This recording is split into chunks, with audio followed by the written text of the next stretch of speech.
Opa, tudo bem? Nesse vídeo eu vou falar sobre o filme Capitã Nova.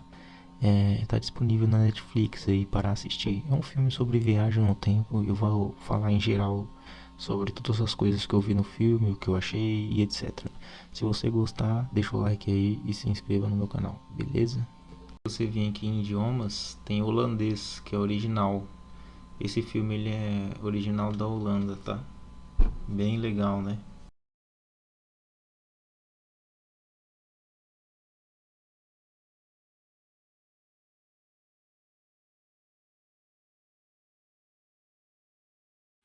Vou aproveitar aqui, quero mostrar o planeta, tá? E um pouco devagar sobre uma teoria aí do filme do aquecimento global e do efeito estufa. Vamos digitar aqui North Pole, que é o polo norte que eles vão fazer a perfuração, tá? No filme eles falam que desenvolveram uma nova tecnologia que permite eles perfurarem uma camada muito espessa de gelo para levar petróleo e gás à superfície. E aí, no filme vai dar errado essa perfuração, tá? E aí vai liberar uma grande quantidade de metano. Como a gente falou lá atrás, o metano é 80 vezes mais potente que o CO2 no quesito efeito estufa. E isso vai gerar uma catástrofe no planeta.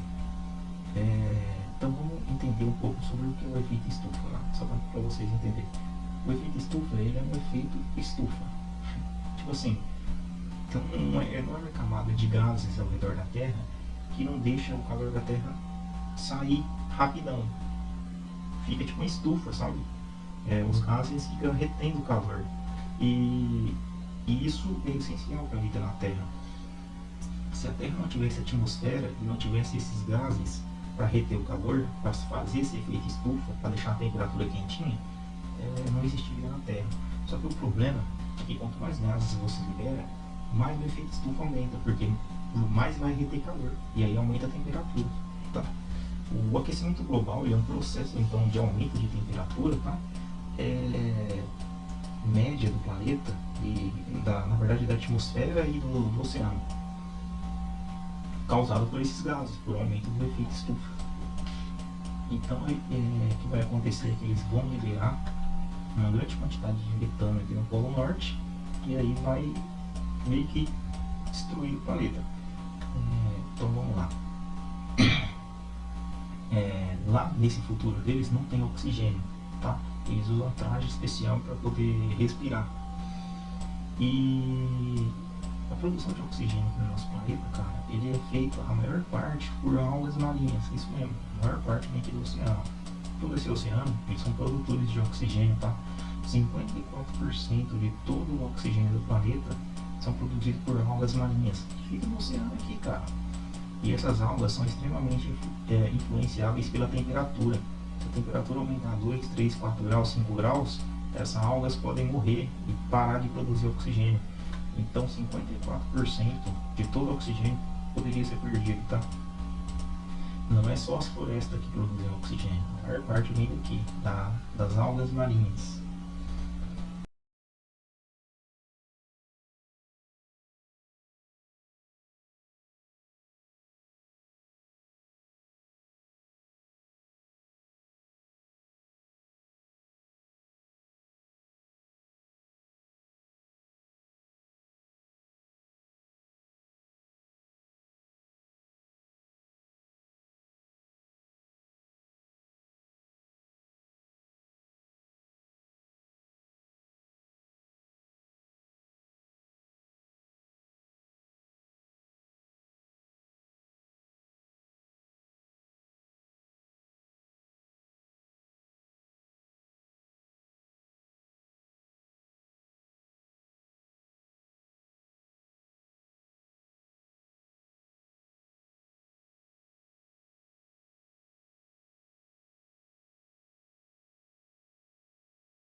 Daqui a 20 anos, teremos uma grande enchente. E depois disso, vai ficar muito quente. Toda a água vai acabar. E quase todos vão morrer. Só um detalhe que ficou estranho aqui, é que ela disse que toda a água vai acabar. Provavelmente eu acho que ela está falando da água doce, porque se a água salgada acabasse, toda a água do oceano acabasse, a temperatura do planeta poderia passar dos 100 graus, porque a água ele atua como um regulador térmico. Então, provavelmente nesse trecho ela falou referente à água doce. A viagem no tempo me deixou mais nova, fisicamente. Interessante. Muito mais nova? 25 anos. 25, exatamente a distância da viagem. Em que ano estamos? 2025. Tem que ser cumprida agora. Calma. Senão vai ser tarde. Isso foi uma piada. Foi uma piada? A inteligência artificial de ADD ainda não é totalmente capaz de reconhecer ironia. Deve ser difícil programar senso de humor. ADD, eu vou sentir sua falta também. Não será necessário. Vou ficar aqui pra ajudar com sua vida. Sério? Legal. Claro que não. Foi uma piada. Mudei a programação dele um pouco. Agora eu tenho senso de humor. Repara nesse senhor aí, como não é meio suspeito. Ele mora numa fazenda, curtindo a vida, e o cara conseguiu programar uma IA avançada, feita lá em 2048, e colocar senso de ironia nela. Ela sabe fazer piada, tem emoções, etc. Enquanto os caras em 2050 não conseguiram fazer isso. Esse cara só pode ser um viajante do tempo, cara. Ele veio de um futuro mais avançado do que 2050, e ele sabe programar um IA. Ou seja, ele é um cara do futuro que veio curtir a vida nessa fazenda.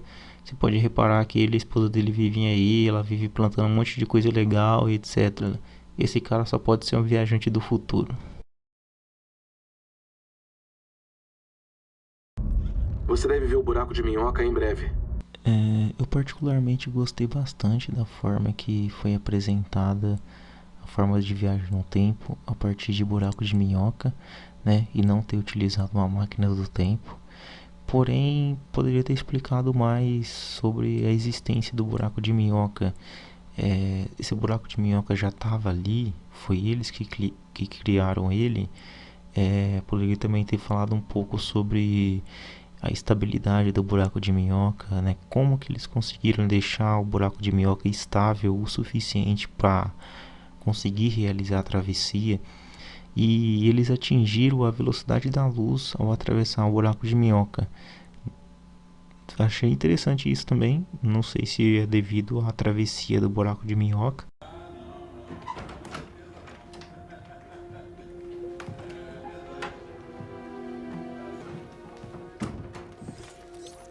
Então é isso.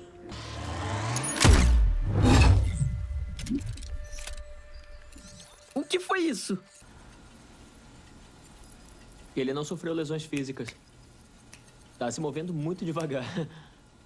É como se o tempo estivesse fluindo mais devagar para ele. Mas, curiosamente, a atividade cerebral é extremamente alta. Ah, ótimo. Vocês chegaram. O computador de bordo desse carro não é capaz de ter uma conversa civilizada. Oi, Simon.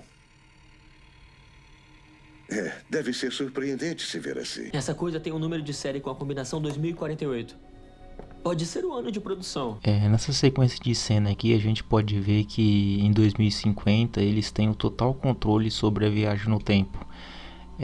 No tempo e no espaço. Ela retornou para o futuro e depois ela voltou para o passado, exatamente no mesmo instante de tempo e no mesmo espaço.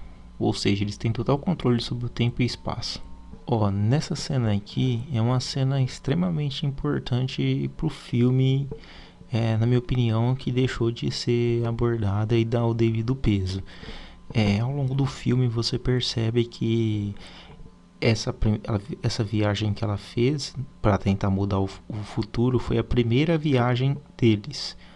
Porque inclusive o cara até perguntou e ficou surpreso sobre a viagem no tempo ter deixado ela mais jovem, né? Ela rejuvenesceu e entre outras coisas.